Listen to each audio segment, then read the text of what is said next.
What I've concluded from analysis is that there are going to be a converging of social factors nationally and internationally that's going to place blacks in a permanent status of underclasship. And one, we anticipate by that point in time, based on all the research that's coming to us, that the next generation of whites are going to be more anti-black than they've been since the civil rights movement. Two, we anticipate by the same token about 86 million Hispanics coming into the United States and about 41 million Asians by that point in time, which is going to kick black folk out of being the minority in the society down to a minority. We've been number 2 in the society for 400 years as a group. We're going to become number 4. And if we have not gotten anything after being number 2 for 400 years, you guess what's going to happen when we become number 4.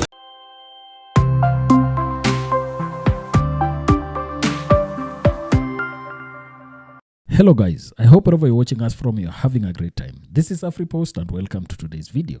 We are joined now, as promised, by Dr. Claud Anderson, author of the book Black Labor, White Wealth, The Search for Power and Economic Justice. And Dr. Anderson, I'd like to say once again thank you for joining us on this edition of The Journal. Daryl, thank you again for inviting me back to your show. We are hearing that people are responding to this book intensely, perhaps would be the best word I could think of. The book is being bought by the dozens, literally, because people are starting to, I guess, identify with some of the concepts you're bringing up in the book. What we get in this book is a historic context for the situation African Americans or blacks, whichever term is politically correct this week, find themselves in this country, whether it be economic, political, whether it's the social pathology that we suffer from in this country, in our neighborhoods, or whatever it might be. Your book addresses it. It addresses it succinctly, and it addresses it with a scholarly and informational background. I commend you on the work in the book, and I'd like to ask you, what was the genesis for the book? Daryl, there are probably a number of things. First of all, I could say there was a dissatisfaction with what was happening politically in this country as it was affecting black folk. I could say there was a response to the book The Bell Curve, which proclaimed that black folk were genetically inferior. And what I want to do is tell black Americans that you're not genetically inferior, that you've been socially engineered into your present predicament around this world. And I also could say that it was a response to the contract with white America. And to tell black folk that that contract is not new, that it was first issued in 1638 by the Maryland colony, and nothing has changed, and that black folk are still fighting for self-sufficiency and competitiveness in this country, and that we must come together quickly or what risk being a permanent underclass in the society. One of the alarming predictions you make in the book is along those lines. You mentioned that blacks will be pretty much a permanent underclass in America by the year 2015. Why the year 2015? 2015 because what I've concluded from analysis is that there are going to be a converging of social factors nationally and internationally that's going to place blacks in a permanent status of underclasship. And one, we anticipate by that point in time, based on all the research that's coming to us, that the next generation of whites are going to be more anti-black than they've been since the civil rights movement. Two, we anticipate by the same token about 86 million Hispanics coming into the United States and about 41 million Asians by that point in time, which is going to kick black folk out of being the minority in the society down to a minority. We've been number 2 in the society for 400 years as a group. We're going to become number 4. And if we have not gotten anything after being number 2 for 400 years, you guess what's going to happen when we become number 4. Because at that point in time, all the new groups coming into America, they're coming in higher than we are because this country operates off of a preferential acceptance program, which means that groups are coming in based on skin color. They're going from the lightest down to the darkest. Light, yellow, brown, black. And that's what our immigration laws are based on. And black folk would not be able to penetrate through those groups to get to the white society when that happens, because those groups owe us nothing. They don't understand our problems, and they are competitive with us, and we don't begin to be a little more aggressive about being in a competitive posture. They're going to eat our lunches. One of the things that I should mention right here is the fact that the book is filled with tables, graphs, charts, and historical accounts of how such discrimination, prejudice, and racism, economically, politically, and socially, were engineered into our system literally codified as a way blacks would be treated in this country. So that when we hear you talking about blacks becoming a permanent underclass, or we hear you talking about the inherent racism in the immigration system in the United States, you're not talking off the top of your head, are you? No, no. See, the first immigration law was put in place immediately after the Revolutionary War in 1790, which declared this was to be a white country, and there was a zero quota placed on black folk. That zero quota stayed in place until about 1965. Based on the 1880 immigration laws, it moved up a slight bit, less than 1/2 of 1%, and to allow more blacks to come in. But in starting in 1965, it went up to 1/2 of 1%. That's why blacks are in a minority class in this country. That's why you cannot get Haitians into the country, because the larger society is extremely fearful of blacks getting a numerical dominance. And they built a quota system into the country, even in our immigration process, and into our to make sure that black folk do not constitute a threat. And of course, I should say, if we look at the historical record, it becomes clear that blacks certainly didn't work to engineer their own demise in America. It was pretty much a construct based on second class, third class status that we had in society as the labor class, the free labor class, basically. You address that quite extensively in this book. Yeah, we were always, see, we've operated off the base of a three-tiered structure. We had the elite class, or the aristocratic class, then we had the management class, which was made up of poor whites, and we had the working class, which was black folks. See, black folk were the working class, contrary to the popular myth up until about the Civil Rights Movement. Blacks were the working class. Now, after the Civil Rights Movement and blacks became obsolete, now poor whites and some of the other whites are claiming that they are the working class in this country. But they were not. They were supposed to be the management class up until that point in time. Blacks were the labor class in the society. It's interesting that you bring that up, but wouldn't it be fair to look through the tunnel of history and see that certainly poor whites have worked hard in this country and have had to come up through some of the same kinds of tyranny that blacks have experienced in America? Oh, yes, they have. You will always have some poor whites, because that's a class issue. That's not a race issue. See, if it had been a race issue instead of a class issue, then why didn't you have poor whites out there picking cotton along with blacks? Why weren't they enslaved? Why didn't you have poor Indians? Why didn't you have poor Asians? Why didn't you have poor Hispanics out there in the field with black folk? It was a racial issue, not a class issue. When you take a look at what's wrong, and certainly the book does cover a lot of what's wrong with black America, is it fair to say that at this time in our history, economically speaking, that blacks can, as we have been told to, pull ourselves up by our own bootstraps? Yes, you can. With what you do have, you don't have very much of anything. The wealth and power, resources in this society have been frozen since 1790. It has not changed barely one iota. Okay, that's for instance, let's go back to 1860. On the eve of the Civil War, 5% of the American population, the white population, controlled 24.6% of the wealth in the country. Now, after a Civil War, World War I, World War II, a Depression, Korean War, Vietnam War, and the Civil Rights Movement, it went up 1 point. Okay, so then it's 24 point something like 6. Okay, now at the same time, on the eve of the Civil War, black folk at that time had 1/2 of 1% of the wealth. Black folk now, after that same point in time, all those social turmoils and international upheavals, black folk now up to a little less than 1% still.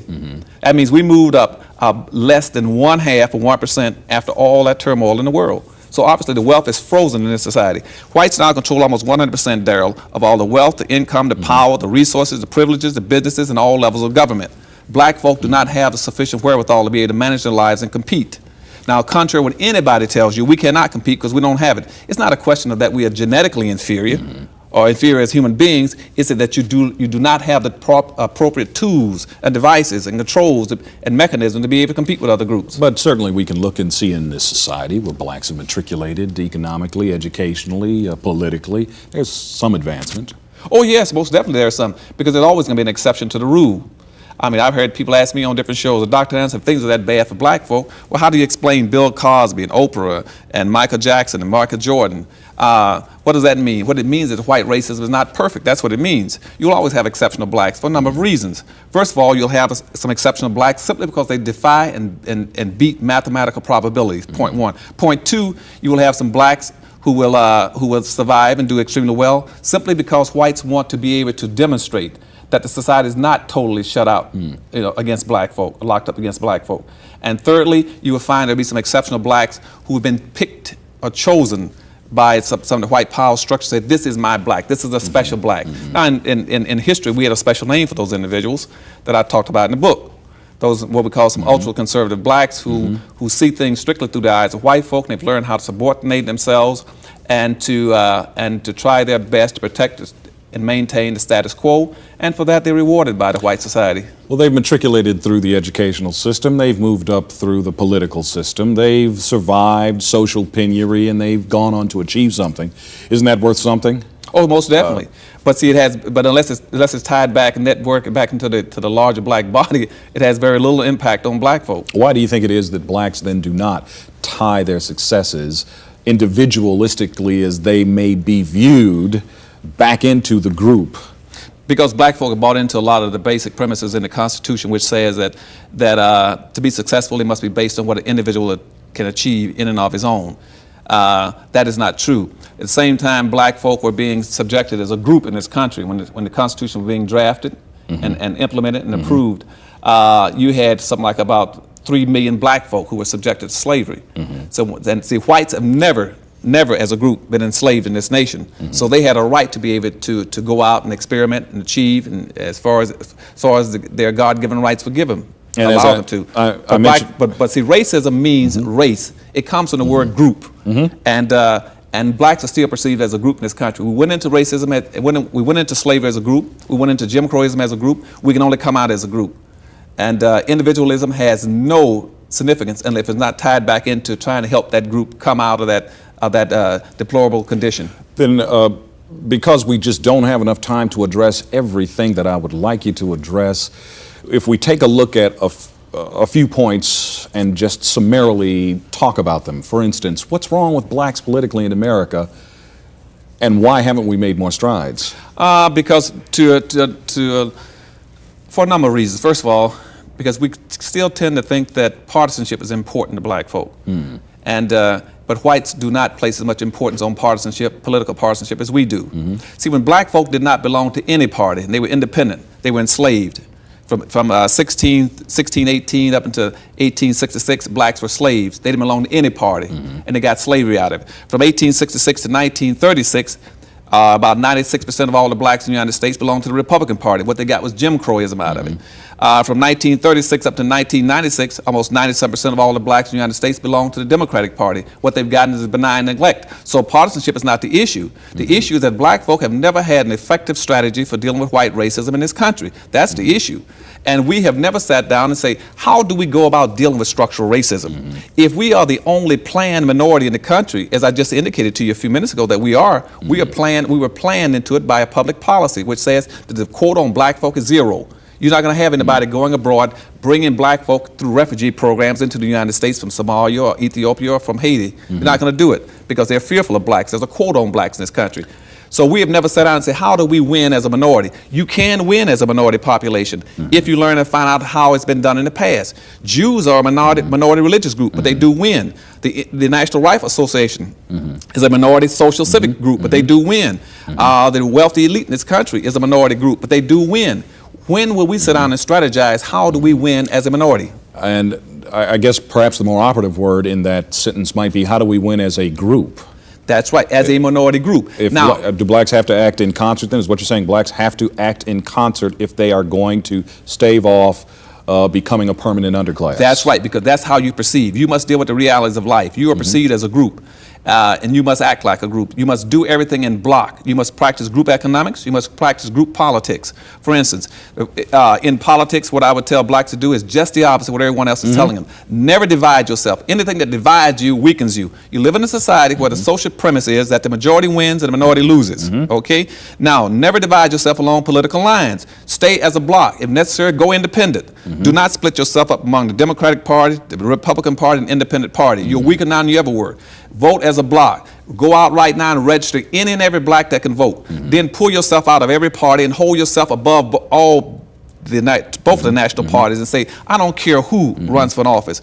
We will deliver our vote as a block to whoever makes the greatest promise to black folk and deliver for us. That's who we'll vote for. And we will not tell you who we're going to vote for until the day of the election. So you actually exercise some leverage. That's right, and you demand respect. And at that point in time, they'll watch you and they give some credence to the effects of your vote. And more importantly, you should also create an independent party in this country for black folk, so that whenever if the We've seen like Ross Perot, if he runs runs to Ross Perot, he's trying to do that. Well, if Ross Perot runs, you're going to find a greatest move in this country to the independent parties. If a person runs for the Democratic Party, Republican Party, and Ross Perot runs, you got a three-way split. Run a black candidate in an independent party, and that way try to take the election with 26% of the vote. Demand respect from people. Whether or not you win or lose is not the point. Get your issues out there, support your own issues, and support your people as a group. Educationally, where are we missing it then? If part of the problem is blacks not being able to have political power and certainly not being able to have economic power, then a part of that equation has something to do with what's happening to us educationally in this country. Where are we missing it, and where do blacks have to go to get it? We're missing it educationally because we've never sat down and discussed the historical relationship between us and the educational system in this country. Remember, the educational system was designed on a public policy that's gone in a complete circle, 360 degrees. First of all, we were denied education. Then we moved from a denied educational basis to desegregated education prior to the Civil War. Then we moved after the Civil War into segregated education. Then by the 1950s, we went back to desegregated education, and now we're back into a state of denial of education. Then I'm going to talk about dismantling the school system, going to voucher systems, or going to some kind of private school system. What that means, Daryl, is that black folk fail to understand that that schools are not change agents. They're only doing what the environment wants it to do. Schools in this country, starting in the 1860s, were designed to create a manual labor force for white society, period.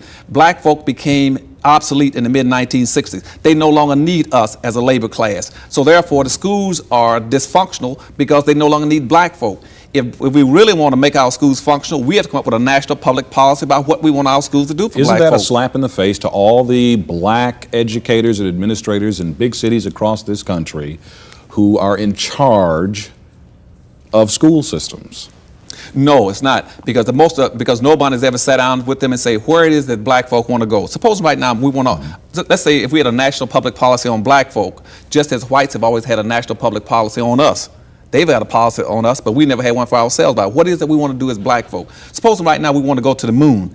Then once we decide where we want to go in a public policy, then it becomes incumbent upon all those educators and all those school systems to say, now what must our school systems do in terms of instilling in our kids the attitudes, the skills, the competencies to be able to get us to the moon. See, right now, the schools are not delivering because they don't know what we want them to do. So the schools are dysfunctional. And that's why in Detroit, Michigan, for instance, 57% of all the black kids that start the first grade in Detroit never graduate from high school. Where are the kids going to go? No one has ever told the schools what it is that you want them to do for black folk.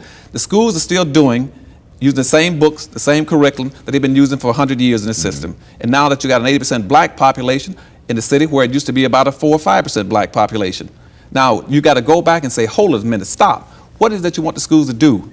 And for black folk, now you have a predominantly black community, and we don't have that. And then you got to interlink that school system to the churches and to the business communities and to the civic organizations to help fulfill the demands of that community. So you're talking about linking all these institutions that exist in the black community, but what are they, being undervalued or underutilized or ignored? They must be interlinked. They must be interlinked with all of them trying to achieve the same common objective. We don't have that now.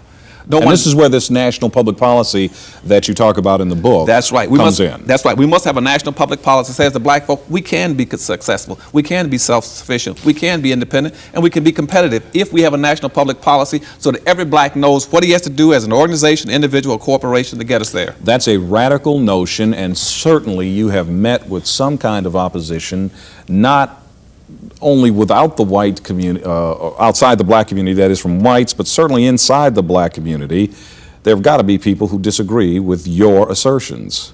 You know, the funniest thing about that, I would have anticipated that initially, but at this point in time, after 1 year of running around all over the country and out of the country, and the book right now is #1 and #2 in Black America. It is also #1 in Barbados, Bermuda, and Brazil. And I've just gotten back from Brazil with the Prime Minister and the Speaker of the Parliament sent me a letter. And now I just got a letter now from the governor in Brazil. Let me tell you one thing. I have not had one single black publicly to disagree with anything in the book or disagree with the point of the Institute that's going to try to move blacks across this country in a totally different direction. We're going to move collectively. And I've got millions of blacks now around this country who I've made contact with through various forms of media, public appearances, who said, we are with you 100%. We're going to turn it around. We can do it. We're going to be a competitive group. We're going to rebuild our own communities. We're going to rebuild our schools and our communities and our businesses and interlink them. And we're going to come out with pride, self-sufficiency, and competitiveness. What about the millions more who say we can't do it? There have got to be multiplied millions of people who say blacks in America are just too divided to buy into this. This sounds oversimplistic. It sounds like pie in the sky.